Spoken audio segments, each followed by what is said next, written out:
progressive development of man is vitally dependent on invention.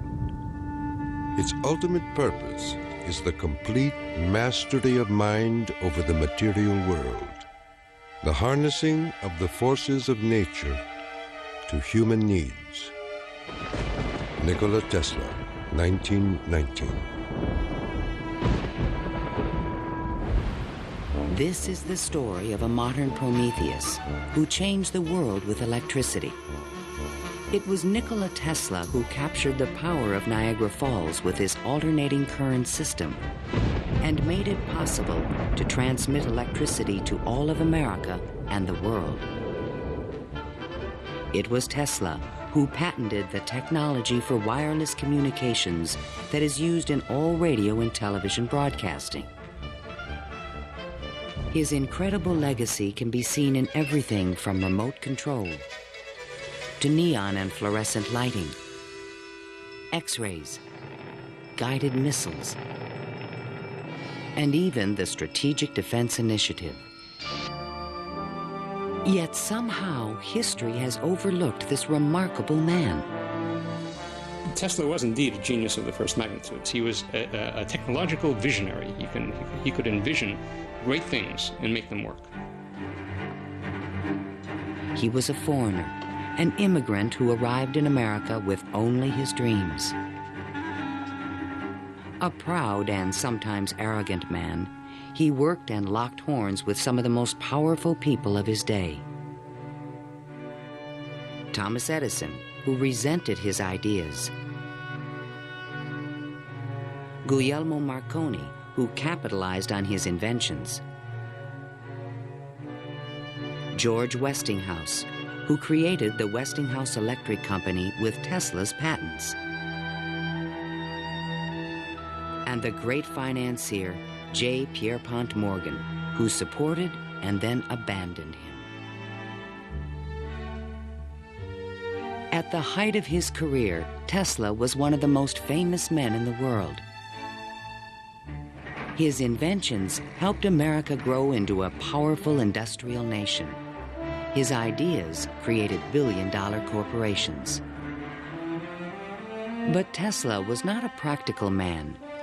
Always driven toward the next great breakthrough, he failed to protect his commercial interests. In the end, others made fortunes with his inventions, and he wound up penniless and rejected. Money does not mean to me what it does to other men. All my money has been invested in inventions to make man's life a little easier. He was a visionary genius. There aren't many of them. And he was willing to give his life to his visions. We have to evolve means for obtaining energy from stores which are forever inexhaustible. What I intend to show you now, step by step, is how I finally reached my dream.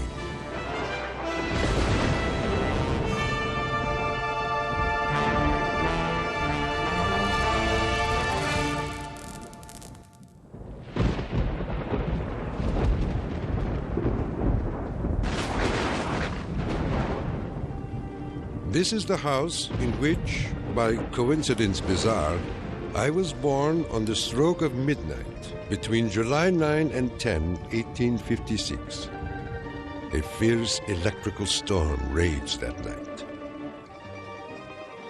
Nikola Tesla was born of Serbian parents on the eastern edge of the Austro-Hungarian Empire, in what is today Croatia. His father, Milutin, was an Orthodox priest who expected his son to follow him in the clergy. There were only two choices for children in those days, one being to go in the army and the other being to become a priest. Tesla was not attracted by either of them, which was very distressing to his father. My father was a very erudite man. The training he gave me comprised of guessing one another's thoughts and repeating long passages of verse. My mother descended from one of the oldest Serbian families in the country. She invented and constructed all kinds of tools and devices and wove the finest designs from thread. Her fingers were nimble enough to tie 3 knots in an eyelash. Early on, Tesla began to demonstrate an extraordinary imagination. In my boyhood, I suffered from a peculiar affliction due to the appearance of images, often accompanied by strong flashes of light. I was quite unable to distinguish whether what I saw was tangible or not. To give an example, I was fascinated by a description of Niagara, and I pictured in my imagination a big wheel run by the falls. I told my uncle that one day I would go to America and carry out this scheme. Then, at the age of 17, while preparing for the seminary, Tesla contracted cholera, and the brush with death changed his life forever. In one of the spells, which was thought to be my last, my father rushed into the room. "Perhaps," I said, "I may get well if you will let me study engineering." "You will go to the best technical institution in the world," he solemnly said. I came to life like another Lazarus, to the utter amazement of everyone. In 1877, at the age of 21, I traveled to Graz, Austria to begin my college education. Here, I quickly became obsessed with the science of electricity. I wanted to know more of this wonderful force. Every spark produced 1,000 echoes in my brain. In 1831, in England, Michael Faraday had discovered the principle of electromagnetic induction, which made it possible to generate electricity. Faraday discovered that if you have an electric circuit in a changing magnetic field, it would induce an electric current to run in the wire. So this was the invention of the method of creating oscillating or AC electric currents. And it was that invention that Tesla later harnessed into the electrical system that drives our civilization. Early electric motors operated on direct current electricity, but required a system of sparking connections to induce a rotary effect in the machine. I remarked to my professor that the design of generators and motors could be greatly improved by using currents that alternated. He embarrassed me greatly in front of my classmates, saying, "Mr. Tesla will never accomplish this. It is a perpetual motion scheme." Meanwhile, in America, Thomas Alva Edison had begun to experiment with vacuum tubes, producing the first commercial incandescent light bulb in 1878. Edison and Tesla would soon cross paths in a gargantuan technological struggle between direct and alternating current electricity. In 1880, Tesla moved to Budapest, where he found employment with the Central Telegraph Office. Here, his idea for an AC motor began to haunt him. In my room, I could hear the ticking of a watch with 3 rooms between me and the timepiece. A carriage passing at a distance of a few miles fairly shook my whole body. The whistle of a distant locomotive vibrated so strongly in my ears that the pain was unbearable. To recover from these attacks, I took long walks in the city park. One afternoon, which is ever present in my recollection, the sun was just setting and reminded me of Goethe's glorious passage. The glow retreats. Done is the day of toil. Upon its track to follow soaring. As I uttered these inspiring words, the idea came to me like a lightning flash. I fell to my knees and drew a diagram in the ground. Tesla perceived a whirling field of energy. He suddenly knew he could recreate this rotating field by powering the coils of a motor in different steps or phases, like the pistons of an engine. The resulting forces of magnetic attraction and repulsion would literally twist the rotor in a circle, the electrical equivalent of the wheel. And all this was accomplished with alternating currents. It would soon turn the wheels of industry around the world. The strength of Tesla's mind was almost certainly in this sense of visualization, be able to see things move in front of him. You see, it was not a perpetual motion scheme.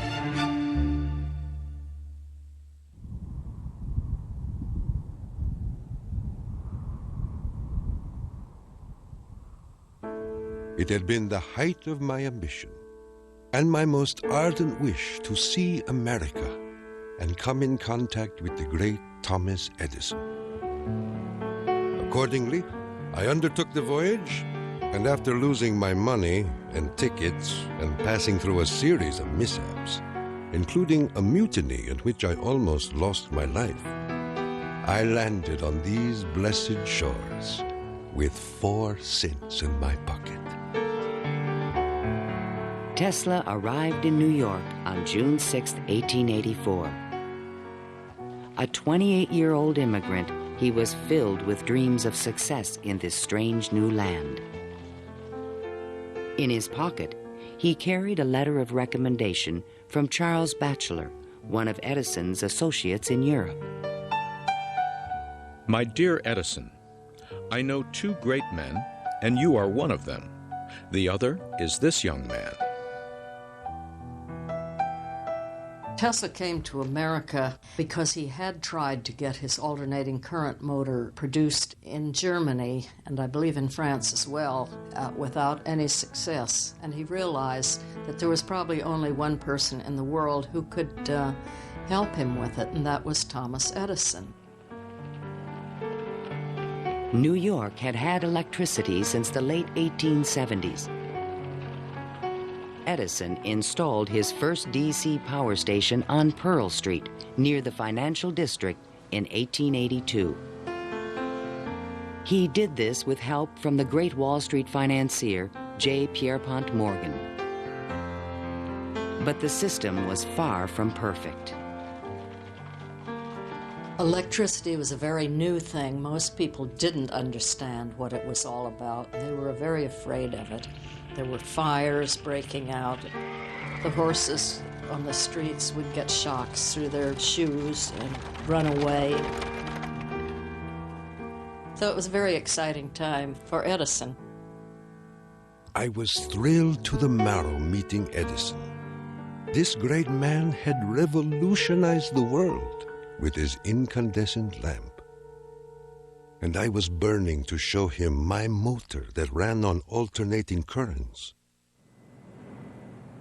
Edison had built his business on the direct current system, and any talk of alternating currents was an aggravation to him.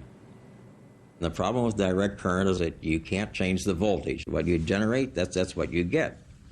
And if you generated the power at too high a voltage, you would blow out lamps at the other end. If you generated the proper power for the lamps and you want to go any great distance, then you need copper wire that's as thick as your arm. And the Edison people said, well, that's all right. We'll just have a power station every mile or so.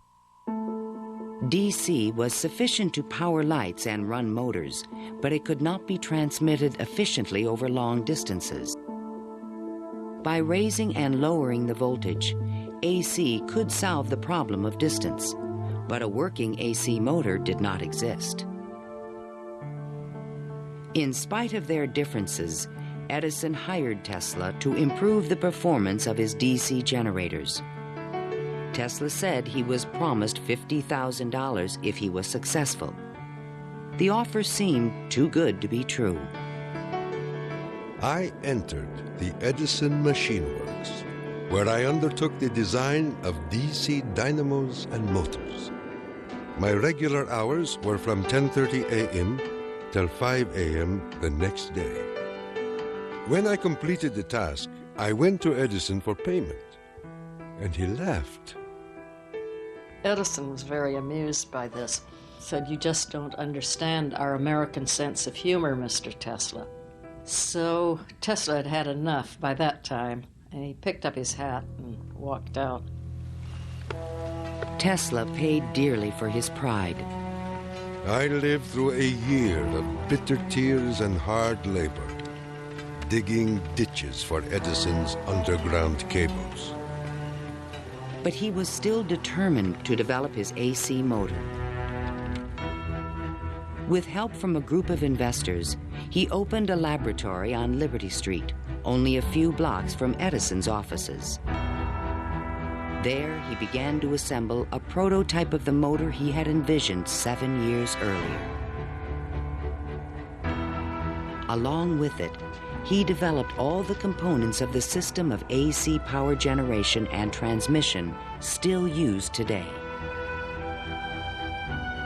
In May of 1888, Tesla was ready to unveil his motor to the world. The subject which I now have the pleasure of bringing to your notice is a novel motor which I am confident will at once establish the superior adaptability of alternating currents.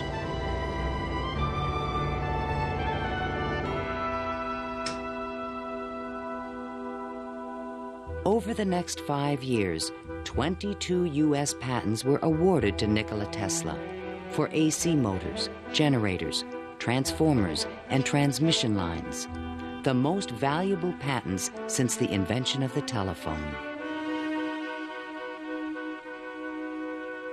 One of the few men who understood the great potential of Tesla's inventions was the Pittsburgh industrialist George Westinghouse. He visited Tesla's laboratory, and on the spot, he offered to purchase all the patents dealing with the alternating current system for $1 million. Westinghouse also proposed a royalty of $2.50 for each horsepower generated by a Tesla invention. The young Serb was on his way to fortune and fame, while other inventors looked on with fascination and with envy.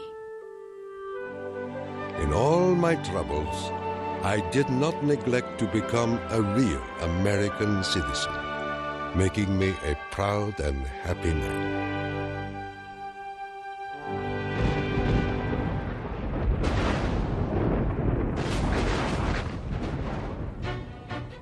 During the late 1880s, Edison began a negative media campaign to discredit the alternating current system of electricity being developed by Westinghouse and Tesla. It became known as the War of the Currents. My personal desire would be to prohibit entirely the use of alternating currents. They are as unnecessary as they are dangerous. Edison employees demonstrated the dangers of alternating current by electrocuting animals in public demonstrations. Just as certain as death, Westinghouse will kill a customer within 6 months after he puts in a system of any size. None of his plans worry me in the least. An Edison associate suggested using alternating current as a means of executing criminals. A test took place at New York's Auburn State Prison in 1890. Several gruesome attempts were required to kill the victim. Disgusted witnesses claimed his spinal cord burst into flame. The infliction of the death penalty is not only barbarous and inhuman, but unnecessary as a factor in the scheme of modern civilization. The War of the Currents came to a dramatic head in 1893. The Columbian Exposition in Chicago was to be the first World's Fair lighted by electricity. The Edison Company, the Thomson-Houston Company, they all got together and formed General Electric Company, 1892. And one of the first things they did, of course, was put in a bid for the job at the fair. Their bid was roughly $1 million. The Westinghouse bid was about $500,000, and naturally, Westinghouse got the job. In retaliation, GE refused to sell Westinghouse any of their Edison light bulbs. And they got some judge to say that Westinghouse couldn't use any one-piece lamps of any description at the fair. Westinghouse frantically devised a two-piece stopper lamp by fair time and saved the day. Now Tesla had a chance to make history in Chicago. His large AC generators would supply all of the fair's electricity and prove that his system would work on a large scale. On May 1st, 1893, 100,000 eager spectators filed into the fairgrounds, awed by the gleaming neoclassical architecture. Night fell. President Grover Cleveland pressed a button, and the fairgrounds exploded with brilliant tube lighting and multicolored searchlights. The most incredible display of lighting the world had ever seen.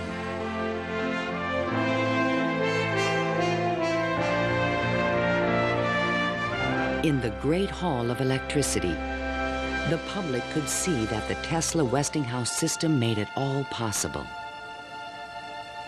To overcome the impression that AC was dangerous, Tesla put on remarkable demonstrations. He created a device called the Egg of Columbus to show the rotating magnetic field created by his AC motor. In his room, he had cork-soled shoes on and a tuxedo and white tie and a top hat, and he would put his hand on a terminal which would flash electricity through his body, creating a great shower as his whole body was encompassed in flame. And people were quite impressed by this, to say the least. The Chicago Exposition left an indelible impression on the American imagination. This was the gleaming new city of the future, and it was powered by the inventions of Nikola Tesla.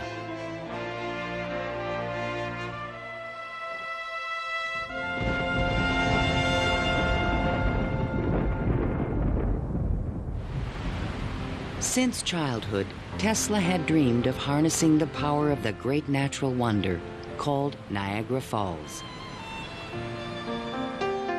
The famous British physicist Lord Kelvin was now head of an international commission to find a way to use the fall's power. He had sent a cable to all the other members of his commission, and it said, "Trust you avoid the gigantic mistake of alternating current." But all this dramatically changed when Lord Kelvin attended the Chicago Exposition and saw the AC system in operation. A contract was immediately awarded to Westinghouse Electric to power the mighty cataract with AC. The technical challenge was daunting. The Niagara plan called for 3 5,000 horsepower alternators, the largest generators ever made. Tesla and Westinghouse engineers had heated disagreements about the operating frequency. Even when the system was finally installed, Tesla was the only person who was certain it would operate. The technical details have been completely worked out. All that now remains is for the switch to be thrown. In 1896, the system went online and the electrical age began. The waters of the upper Niagara turned enormous water turbines connected by shafts to the massive 5,000 horsepower generators. The current from the generators was stepped up with transformers to 22,000 volts and sent out over long-distance lines, then stepped back down to light municipalities and power motors of Tesla's design. The Niagara Falls Gazette proclaimed, This morning, the streetcars of this city are moving by Falls power. Hereafter, the Falls must work to earn their living. Imagine my surprise when 30 years later I saw my boyhood plan carried out at Niagara and wondered at the unfathomable mystery of the mind.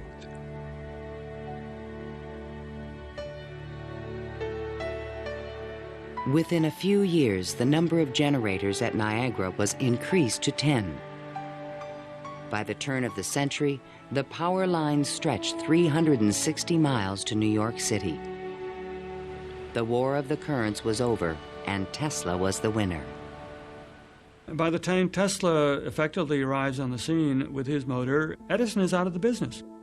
He's basically written out of his own company. This was something Edison would not soon forget. In spite of the success of AC, Westinghouse had overextended his company's resources, leading to severe financial difficulties. In order to save the company, Tesla said that he tore up his royalty contract for $2.50 per horsepower generated. Today, this agreement would be worth trillions. Had the inventor been tricked again? This is something that we've never found any record of in the Westinghouse annals. We do have something which is a memorandum of agreement about that, but it was never signed. But Tesla was ready to move on. I had already perceived enough to get the idea that energy could be transmitted and received without connecting wires in between. He was convinced his next invention would make him a millionaire once more.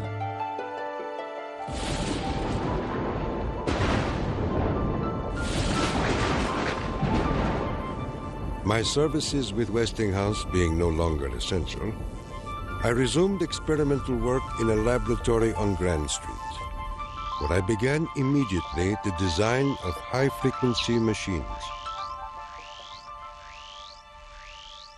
Following the success of Niagara, Tesla was at the height of social acclaim. Everyone wanted to know more of this mysterious foreigner who was transforming the world with his electrical inventions. So far as personal appearance goes, no one can look upon him without feeling his force. His cheekbones are high and prominent, the mark of the Slav. His eyes are blue, deeply set, and they burn like balls of fire. Franklin Chester, the Citizen. Why was he so well known and so popular? It's because the technological advances that he made were so directly related to the relief of the drudgery that people had to endure in their work lives. They could see what he did helped them personally. Every evening, Tesla showed up at Delmonico's, the most expensive restaurant in town, to be shown to his special table. He is fanatical about his dress, usually sporting a fine waistcoat, white leather gloves, and a derby hat on his head. He is meticulous about his health and drinks a glass of whiskey a day, saying it will increase his life expectancy to 150 years of age. Tesla hobnobbed with the leading politicians, millionaires, and celebrities of the era. This was the best way for independent inventors to find support for their projects. His friends were the New York elite, John Jacob Astor, William K. Vanderbilt, and the writer Mark Twain.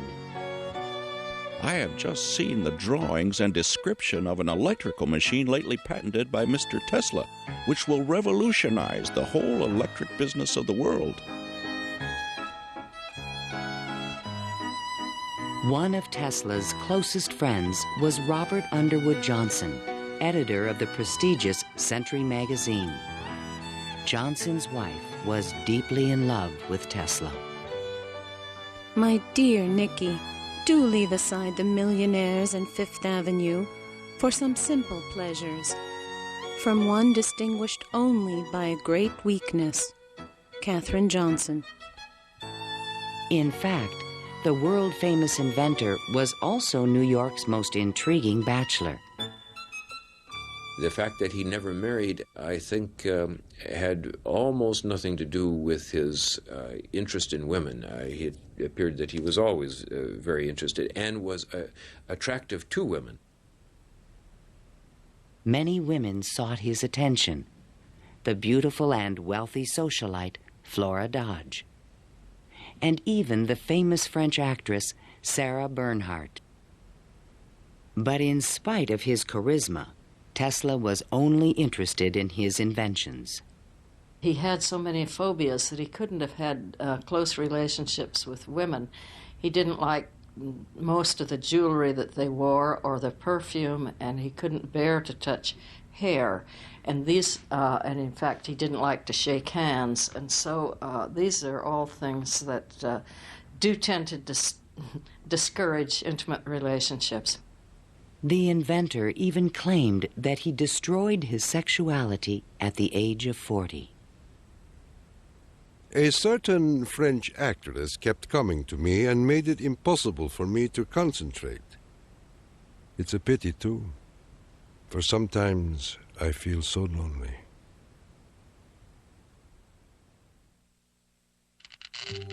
Throughout the 1890s, alongside his work on AC power technology, Tesla was also experimenting with high-frequency electricity. In 1873, James Clerk Maxwell in England had proven mathematically that light was electromagnetic radiation. Light was electricity, vibrating at an extremely high frequency. To explore this unknown world, Tesla invented a unique device, still known today as a Tesla coil. The Tesla coil is an instrument that can step up voltages to high voltages at high frequencies. That essentially transmits a radio signal. Tesla invited friends and potential investors to late-night demonstrations in his laboratory. In experiments, he would permit his guests to pass thousands of volts of electricity through their bodies to light a lamp or melt a wire in their hands. Mark Twain was always a willing subject. Thunder is good. Thunder is impressive. But it is lightning that does the work. Even today, it would be a little bit scary to go into Tesla's laboratory. And in those days, when people didn't know anything about electricity, it must have been terrifying. With high frequencies, Tesla developed some of the first neon and fluorescent illumination. He also took the first X-ray photographs. But these discoveries quickly paled one day in 1890 when a vacuum tube illuminated in his hand without any wire connection. To me, it was the first evidence that I was transmitting energy through the air. This was the beginning of Tesla's lifelong obsession, the wireless transmission of energy.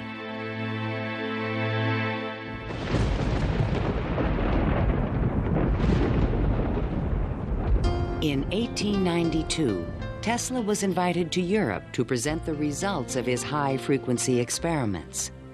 In London and Paris, he amazed scientists and engineers with lighting and electrical effects that looked more like magic than science.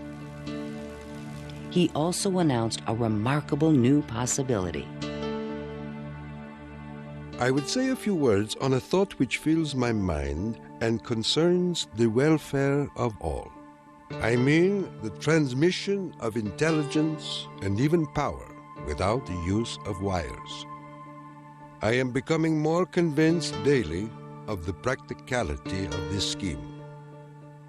The race for radio was about to begin. In 1888, the German physicist Heinrich Hertz had demonstrated that currents of high frequency emit electromagnetic waves, or radio waves, into space. But creating a practical means of wireless communication would require a quantum leap in imagination. Hertz created the first radio transmitter and the first receiver. He had showed that you could create an electrical signal in one place and detect it in another place with nothing in between. While in England, Tesla befriended Sir William Crookes, the discoverer of radiant matter.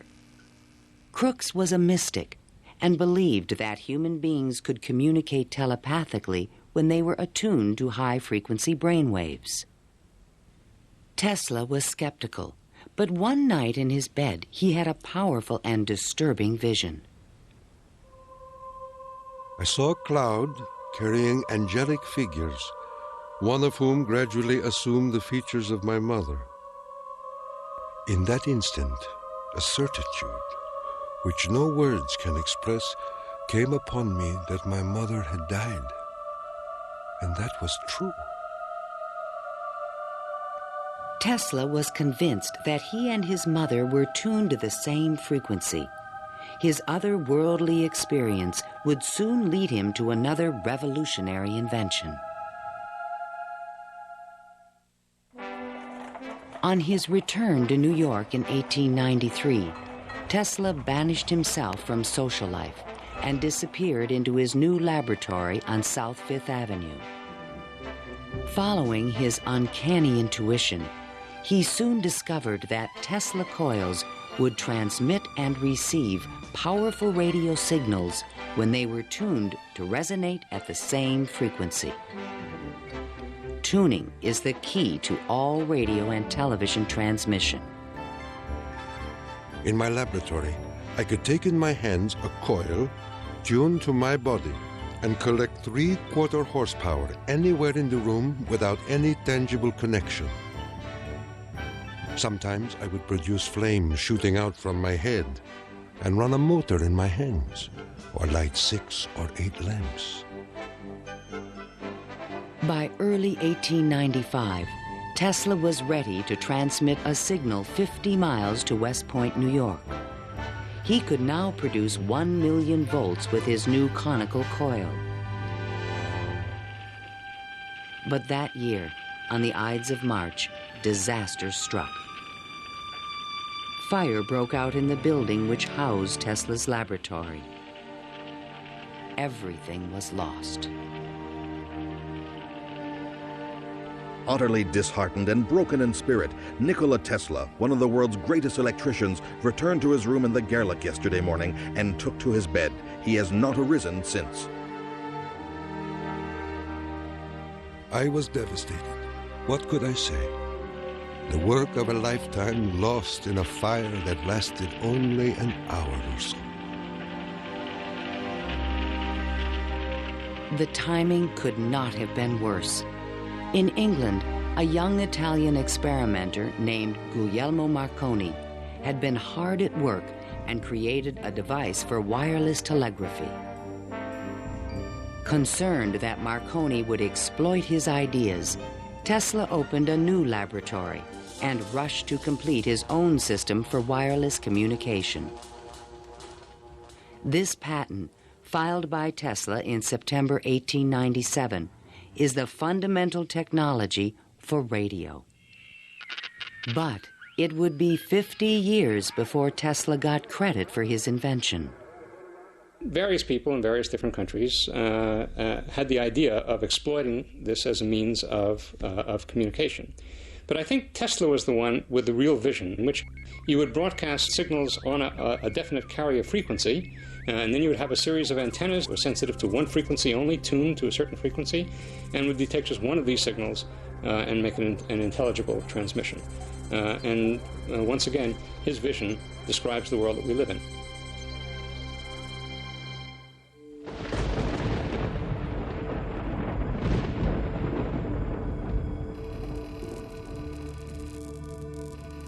I was so blue and discouraged in those days that I do not believe I could have borne up but for the regular treatments of electricity which I applied to myself. It puts into a tired body what it needs most, life force. Following the destruction of his laboratory, Tesla developed a deeper interest in Eastern thought and spiritualism. Mr. Tesla was charmed to hear about the Vedantic Prana and Akash and the Kalpis, which he claims are the only theories modern science can entertain. Inspired by the Hindu teacher Swami Vivekananda, Tesla began to look at the universe as a symphony of vibrations and waves. We are whirling through endless space with an inconceivable speed. Everything is spinning. Everywhere there is energy. There must be some way of availing ourselves of this energy more completely. In 1898, an unusual experiment took place in Tesla's laboratory. He attached a small mechanical oscillator to an iron pillar. Precisely timed pulses from the device made the entire building tremble. Windows started crashing around the area, and he, being at the epicenter, didn't notice anything happening until some police came bursting into his laboratory. It was just at the moment where he'd picked up a sledgehammer and broken the oscillator. He just said to the policemen that how too bad that they had just missed an interesting experiment. Tesla was, I would say, obsessed with frequency, the notion of resonance.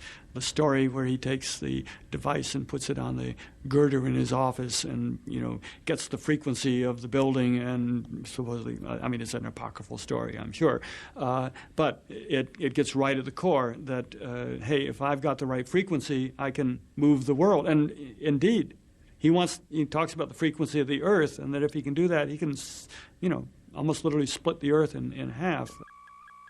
Meanwhile, Marconi was doing more practical things and succeeded in transmitting a signal 5 miles on the Salisbury Plain in England. Not to be outdone, Tesla decided to introduce an entirely new invention. In a specially constructed pool, potential backers were amazed to see the inventor controlling the motions of a small mechanical boat with no wires attached to it. This was the world's first radio-controlled device. The machine even seemed to think. Someone threw out the question, what is the cube root of 64? And 4 flashes came back. The audience was so surprised, Tesla had to remove the lid to prove no one was inside. Tesla developed his radio-controlled boat in 1898 and patented it and thought it was an armament for war. He rationalized this as a means of ending war. The military who looked at it thought it was too complicated and vulnerable. Soon after the demonstration, Mark Twain wrote from Austria. Dear Mr. Tesla, have you the Austrian and English patents on that destructive terror which you have been inventing, and thus make war henceforth impossible? If so, won't you set a price on them and commission me to sell them? Sincerely yours, Mark Twain. But I have no desire to be remembered as the inventor of a purely destructive device. I prefer to be remembered as the inventor who abolished war. That will be my highest pride.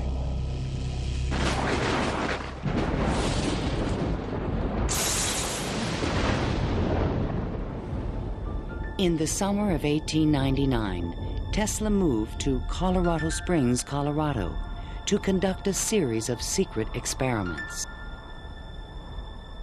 He told curious local reporters that he intended to send a wireless message from Pikes Peak to Paris for the Paris Exposition of 1900.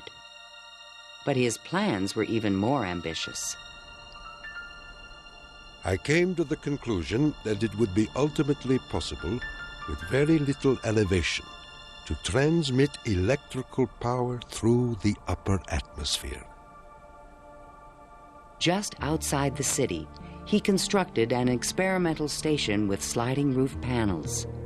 A quote in Italian from Dante's Inferno hung by the entrance of the strange wooden structure. It read, "Abandon hope. all ye who enter here. During the construction phase, Tesla studied lightning. Now, I can understand Tesla's fascination with it, because what happens in lightning is that electricity is being transmitted from one place to another. Electric power, not just electric signals, but real electric power is being transmitted from one place to another. And the way it happens is that the air itself breaks down, it ionizes, it becomes what we call a plasma, and therefore, for a moment, it's a conductor, and it's actually conducting electricity just the way an electric wire conducts electricity. Inside the station, he began to assemble the largest Tesla coil ever built, which he called the magnifying transmitter. An antenna rose 145 feet above the building, crowned with a copper foil sphere. The entire station was, in effect, a machine to create lightning.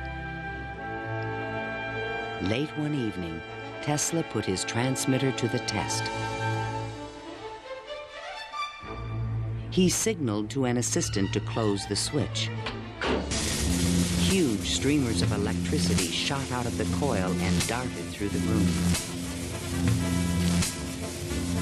The sound of the exploding discharges was deafening.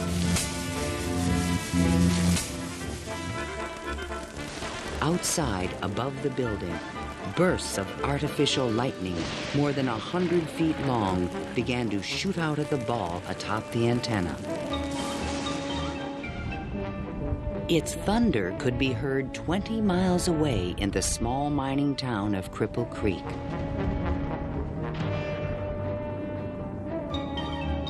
Suddenly, the lightning stopped, and the entire city of Colorado Springs was plunged into darkness.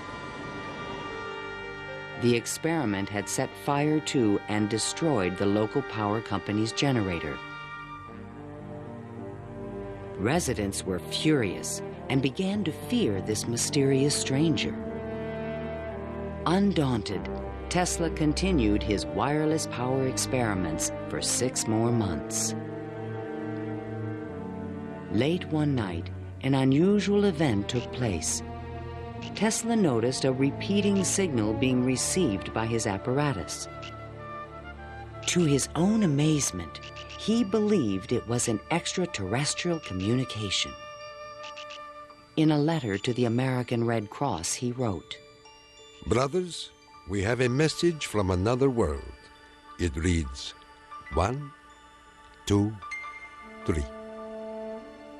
The press had a field day. If the mystical 1, 2, 3 was impulsed from Mars, as Tesla says, they certainly showed most excellent taste in choosing Colorado Springs. It is a rule in inventional science. When you're going to tell one, tell a good one. And men have become great in this way. Colorado Springs Gazette. Though widely ridiculed for his claim, Tesla may have been the first to detect radio waves from space. I believe that Tesla could have gotten these signals from space. We are getting them today, and these are the radio telescopes. That's what radio telescopes do today, receive signals from space. They are not from alien civilizations, but they are from the sun and from the stars. On January 7th, 1900, Tesla boarded a train back to New York City.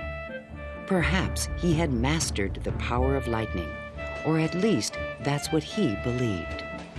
The law which I discovered in Colorado is wonderful, and it means that results undreamed of before will be possible as soon as a large plant is constructed in accordance with my plan.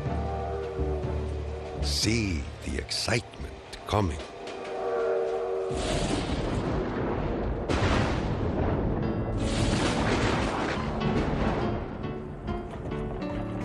When Tesla arrived home, it was a brand new century.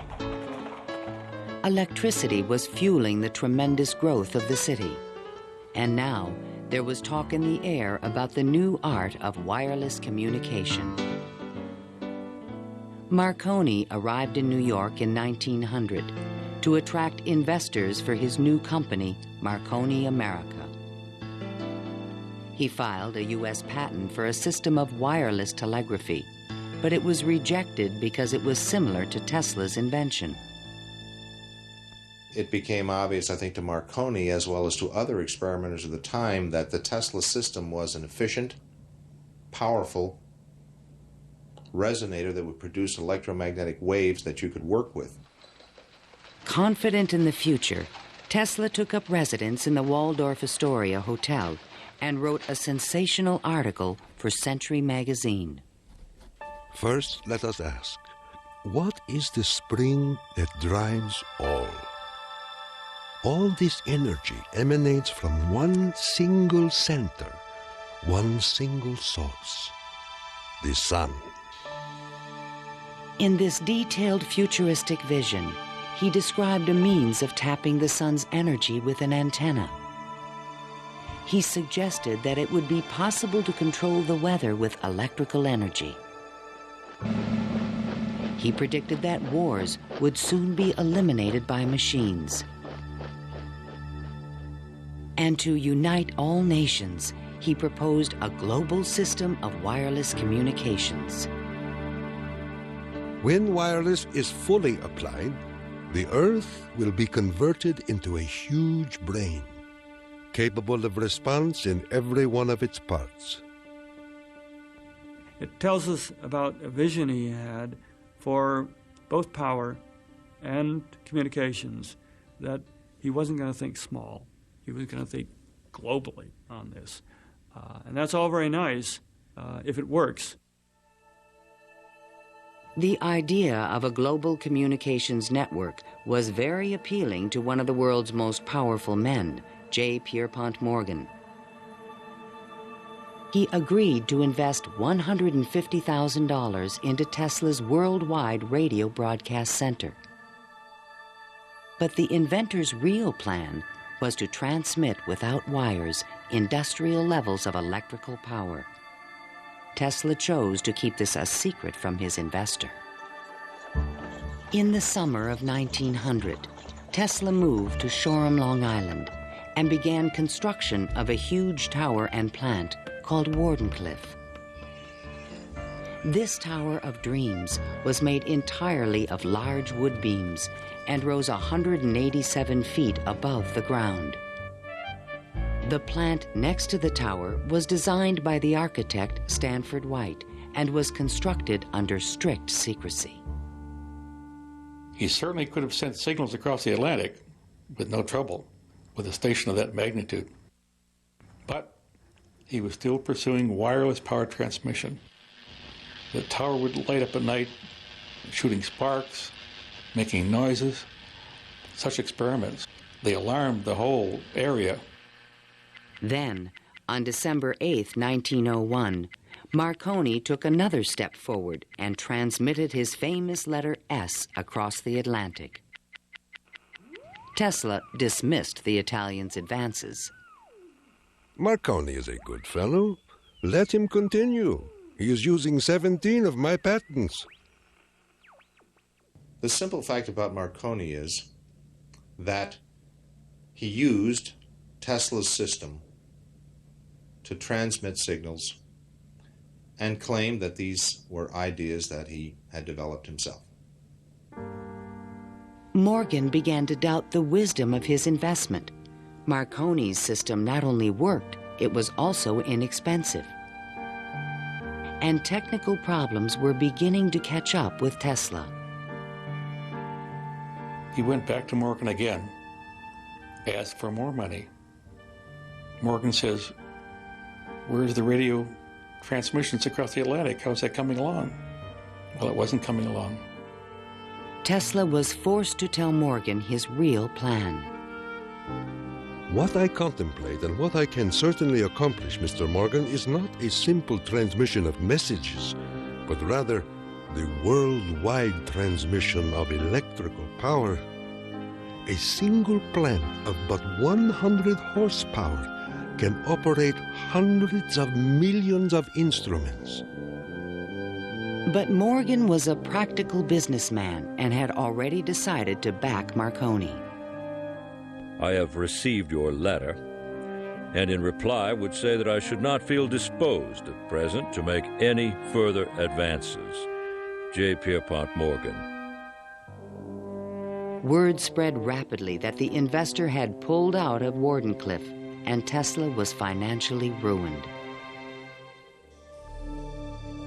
Late one night in 1903, the residents of Shoreham were astonished to see bright light emanating from the tower and an effect in the air like the aurora borealis. But in fact, Tesla could not transmit wireless power. And his major defect was he was dreaming, but he was doing very few calculations on paper. Because on paper, he could have realized that you can transmit power, but not very much power. You can transmit power to hear the radio or for television or for a telephone. But once you want to start turning lights in which you really need high currents, the power gets diluted because space is very large. To his dying day, Tesla believed it could be done. It is not a dream. It is a simple feat of scientific electrical engineering, only expensive. Blind, faint-hearted, doubting world.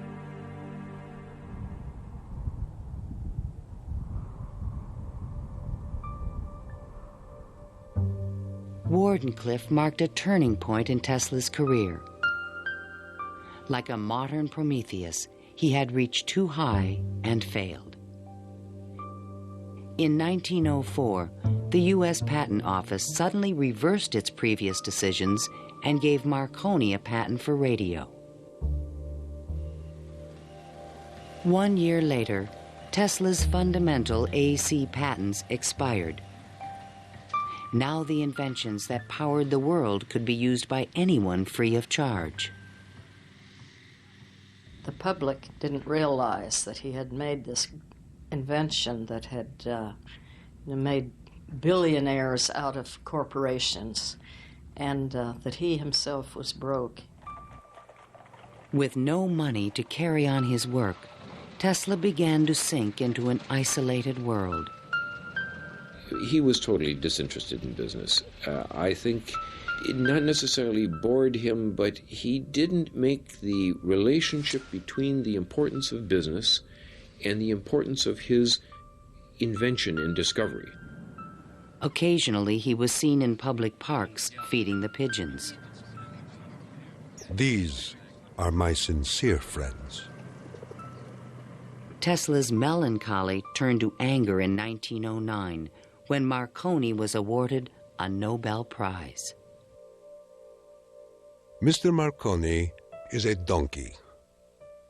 The question of Tesla and radio is certainly a very interesting one. It's clear that Tesla, in terms of certain basic notions of radio, was very early, if not first, in expressing them and even of getting of taking them to the patent stage. In desperate need of money, Tesla brought suit against the Marconi company, claiming that his patent rights had been infringed. But he lacked the resources to wage a legal battle with a large corporation, and ultimately gave up. Marconi had received the Nobel Prize for work that Tesla correctly believed to be his own. I suppose everything is fair in wireless as in warfare. In 1915, the Nobel Prize entered Tesla's life once again. The Swedish government has decided to distribute the Nobel Prizes next week as follows. Physics, Thomas A. Edison and Nikola Tesla. Even Tesla was surprised by the front-page announcement in the New York Times. I have concluded the honor conferred upon me concerns the transmission of electrical energy without wires. But 1 week later, the award was given to William H. Bragg of Oxford, England, for his work with X-rays and crystal structure. The embarrassing situation was never really explained. A rumor spread that Tesla had refused to share the prize with Edison. the difference that the Nobel Prize could have made in Tesla's life soon became evident. Testimony given by Nikola Tesla, the electrical inventor, in a judgment for $935 back taxes was filed yesterday. Mr. Tesla said under oath that he was penniless and had been living on credit. In an attempt to give him long overdue recognition, the American Institute of Electrical Engineers decided to award Tesla their prestigious Edison Medal. But on the night of the presentation, the guest of honor was missing. And Edison was conveniently away on business. They found Tesla across the street by the New York Public Library, feeding the pigeons. Later that night, he was persuaded to accept his medal and announced that he had finally completed his invention to transmit wireless power. The energy goes to a distant place, and you will see something like the Aurora Borealis. To conclude, we are coming to great results. The audience thought Tesla was losing touch with reality.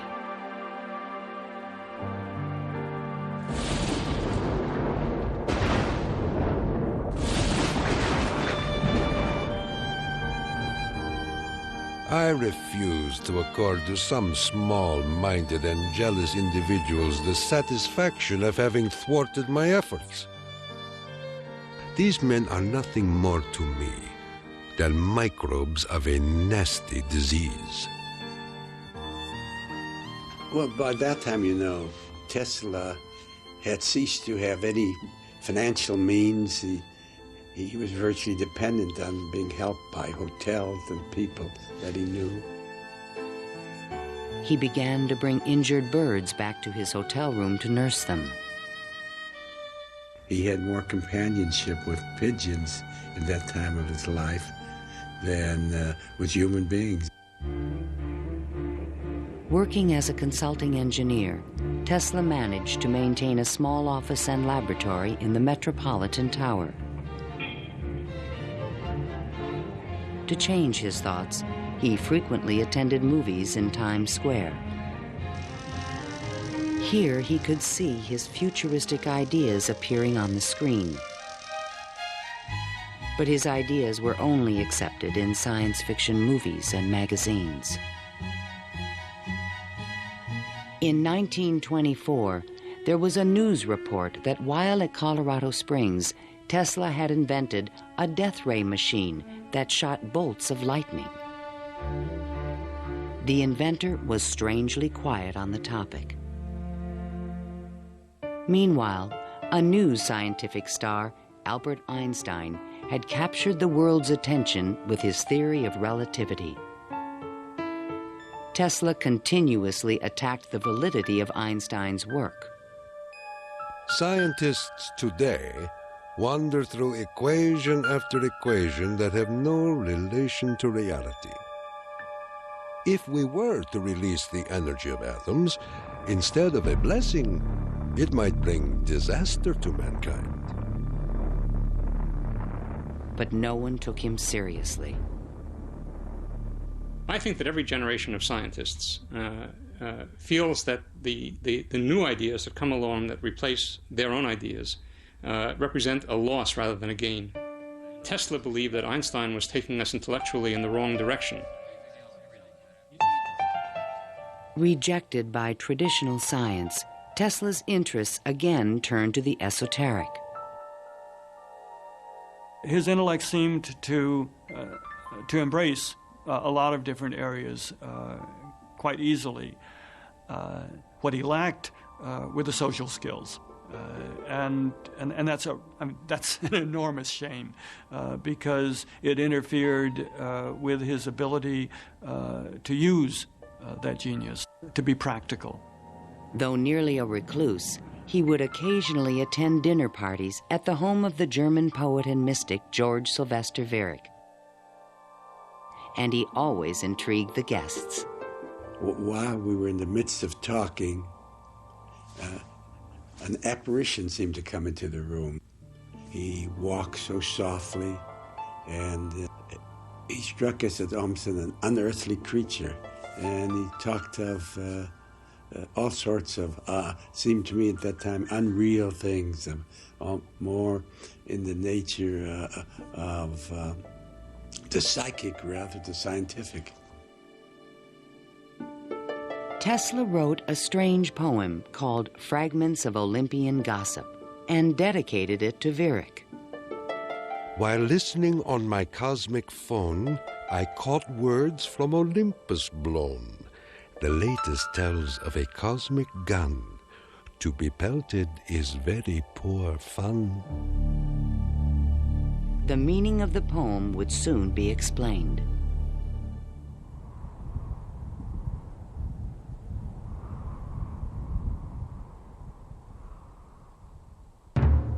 I inherited from my father an ineradicable hatred of war. But war can be stopped, not by making the strong weak, but by making every nation, weak or strong, able to defend itself. Thomas Edison, America's best-known inventor, died in 1931. That same year, Tesla came back to life. His friends threw him a 75th birthday celebration. Time magazine put his picture on the cover. Letters of admiration poured in from scientists around the world, including a generous Albert Einstein. I congratulate you for your great success on your lifetime task. Basking in the attention, Tesla announced at a press conference that he had discovered a completely new source of power. The idea, when it first burst upon me, was a tremendous shock. And let me say that it has nothing to do with releasing so-called atomic energy. I think that a lot of the proposals that he made in his later life were so esoteric as to be impractical in that time and even in the current time. When the Nazis rose to power in Germany, Tesla decided that the time was right to reveal his new source of power, a man-made form of lightning called teleforce that could shoot an airplane from the sky. Nikola Tesla, electrical wizard and radio pioneer, announced that he was working on a machine to create a powerful electrical death beam which could wipe out armies in a flash and destroy huge fleets of ships or planes. The concept of using lightning bolts as a weapon certainly is millennia old. It goes back at least to the ancient Greeks. Think of Zeus throwing lightning bolts. The main contribution that Tesla had was to come up with a true scientific, rational, at least concept of coming up with controlling these lightning bolts and projecting them over long distances. Tesla had experimented with this idea while at Colorado Springs. Now he intended to build it on a large scale. His plan was to charge small particles of tungsten or mercury, then accelerate them with lightning force through a special gun with one end open to the atmosphere. Tesla's death beam stirred the public's imagination when it was featured in a Superman cartoon, the Electro-Euthanasia Ray. But the idea was more than science fiction. Tesla tried to sell this concept to various governments, England, the Soviet Union, and the United States, all Allied powers, and against Germany. He offered his system to England for $30 million, and they entered negotiations. When Tesla demanded payment before sending the final plans, the deal fell through. The British attempted to build their own death beam. but the project was soon abandoned. As the Nazis surrounded Yugoslavia, Tesla attempted to sell a beam weapon system to his former country. There should be needed 9 stations, 4 for Serbia, 3 for Croatia, and 2 for Slovenia, and it will protect our dearest homeland. At this point, even Tesla's countrymen thought he was just a crazy old man.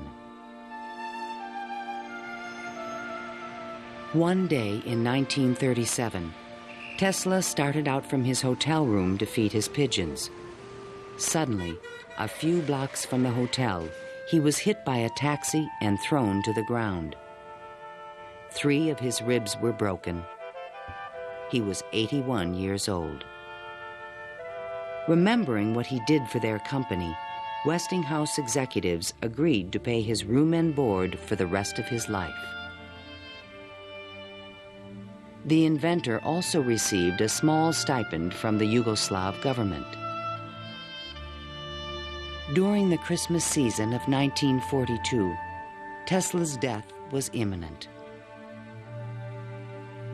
Again, he attempted to interest the United States in his beam weapon concept.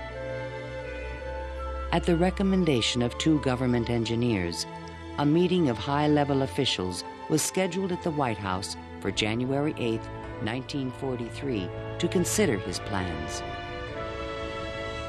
But the meeting never took place. Nikola Tesla, inventor of the Tesla coil, the induction motor, and hundreds of other electrical devices, died last night in his suite at the Hotel New Yorker. On last Thursday night, here in our city of New York, a man who was 87 years of age died in his humble hotel room. On January 10, 1943, Mayor Fiorello LaGuardia of New York paid tribute to Tesla on the radio. He died in poverty, but he was one of the most useful and successful men who ever lived. Were we to eliminate from our industrial world the result of Tesla's work, the wheels of industry would cease to turn, and our electric trains and cars would stop. Our towns would be dark, our mills and factories dead and idle. But Tesla is not dead. The important part of Tesla lives in his achievement, which is great, an integral part of our civilization, of our daily lives, of our current war effort. Ironically, only 5 months after Tesla's death, the United States Supreme Court declared elements of the Marconi patent invalid.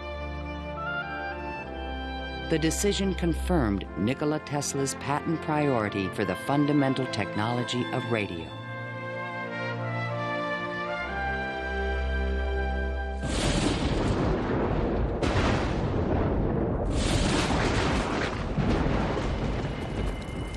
Unknown subjects, equipment, experiments, and research of Nikola Tesla, deceased, espionage.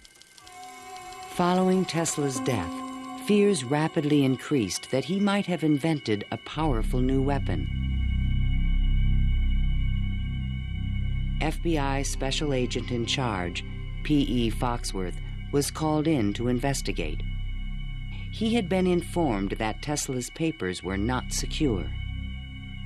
Tesla is reported to have completed and perfected his experiments in the radio transmission of electrical power, commonly referred to as the death ray.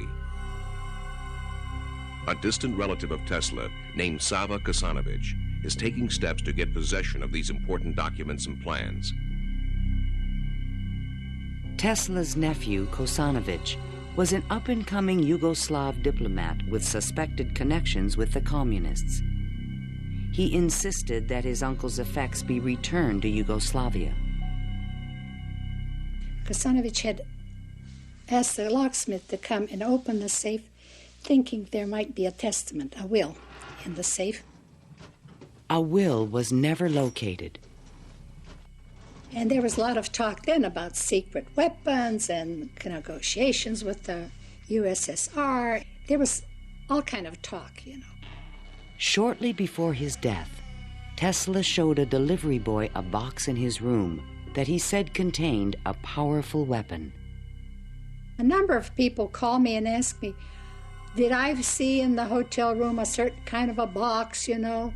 They were looking for some secret contraption that Tesla had invented. I never saw anything like that.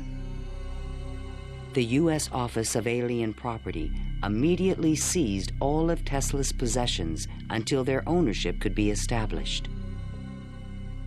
There's every evidence that they did look through all his papers, because the papers were not in order and certain things were missing. All his technical papers on beam weapons were secretly microfilmed by U.S. military agents.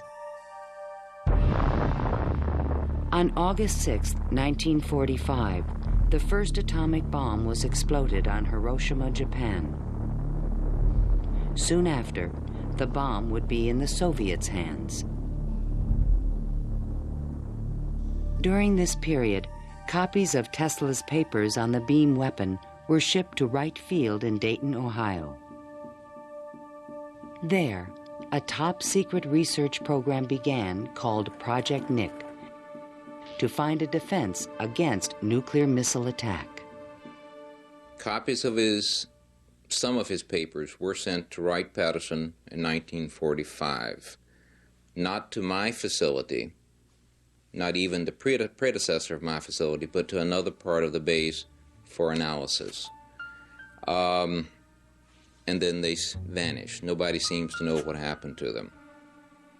In 1952, Sava Kasanovich obtained permission from U.S. authorities to return Tesla's estate, still stored in New York, to the inventor's homeland. I personally believe that the U.S. government may have overlooked some things of value in the Tesla papers before they were released to the Yugoslav government. A Tesla museum was opened in Belgrade by Yugoslavia's president, Marshal Tito. But during the Cold War, the museum was off limits to Western scientists and scholars. Then, in 1960, Soviet Premier Khrushchev announced that the USSR had developed a powerful new weapon. There was concern in the U.S. that the Russians may have access to Tesla's missing papers on beam weapons in Belgrade and elsewhere. It's possible that these papers on the particle beam weapon were obtained by the Soviet Union, but it wasn't the only copy.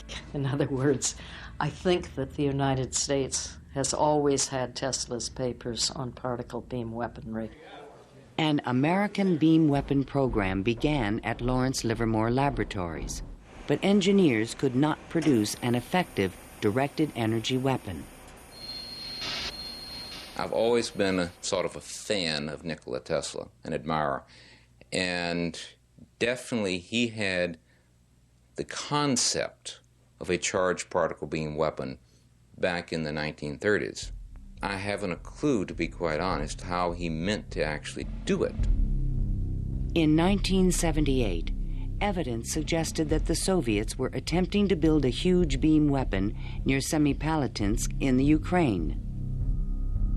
Soon after, President Ronald Reagan announced the Strategic Defense Initiative in March 1983.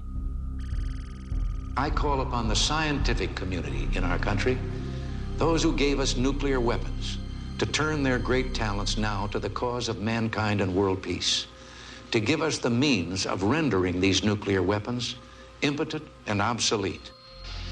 Tesla's concept for a beam weapon defense shield was finally taken seriously by the United States to combat the destructive threat of atomic weapons. In spite of circumstantial evidence, there is no direct proof that Tesla's ideas or plans were used in the Strategic Defense Initiative. And even today, After decades of investment and research, scientists still disagree on whether beam weapons are realistic. Basically, let me just make a short statement. That's all I'm really at liberty to say, is that a considerable amount of effort has taken place in the United States and in a number of other countries trying to get these things up to a real weaponizable status. Let me stop at that point. No U.S. government archive has any record of Tesla's technical papers, which were copied immediately after his death. And what has become of Tesla's great dream to transmit electrical power without wires? This is the Navy and Air Force High Frequency Active Auroral Research Program, or HAARP, in Gakona, Alaska. The large antenna array is designed to beam high-energy microwaves into the ionosphere. Tesla was a genius because way before anybody knew or even understood the physics of the Earth and what we call today the ionosphere, which is a layer of ionized particles about 80 kilometers above the Earth, he conceived it and he tried to use it to produce a variety of new concepts. The HAARP project evolved from a patent filed in 1987 in which Tesla's work is referenced. It proposed using the ionosphere like an enormous electrical circuit to transmit power around the planet. It even described a means of changing the weather by superheating portions of the upper atmosphere with microwave energy. Tesla proposed that it might be possible to modify the weather by using radio waves. I believe that this is impossible. Ionospheric modification is still in its early experimental stages, but microwave technology has already made it possible to transmit wireless power with the use of satellites. We go to Alaska, and in Alaska there is natural gas. In order to send it somewhere, you have to create a pipeline. That's very expensive. So we said, all right, let's go into Alaska, create microwaves from the natural gas, send them to a satellite at a particular geosynchronous orbit, put a reflector there, and send it to Japan. And in Japan now, you get the antenna, which transforms these microwaves into 60 hertz, and you get electricity. So you make essentially Tesla's dream. The scientific man does not aim at an immediate result. He does not expect that his advanced ideas will be readily taken up. His work is like that of the planter for the future. His duty is to lay the foundation for those who are to come and point the way. He was special. I mean, he was unique. He was unusual in all sorts of ways. And if we are to understand our own creativity, our own ability to invent, there's an awful lot to be learned by studying the way in which he created. The day when we shall know exactly what electricity is will chronicle an event probably greater, more important than any other recorded in the history of the human race. Then it will be a mere question of time when men will succeed in attaching their machinery to the very real work of nature. See the excitement coming.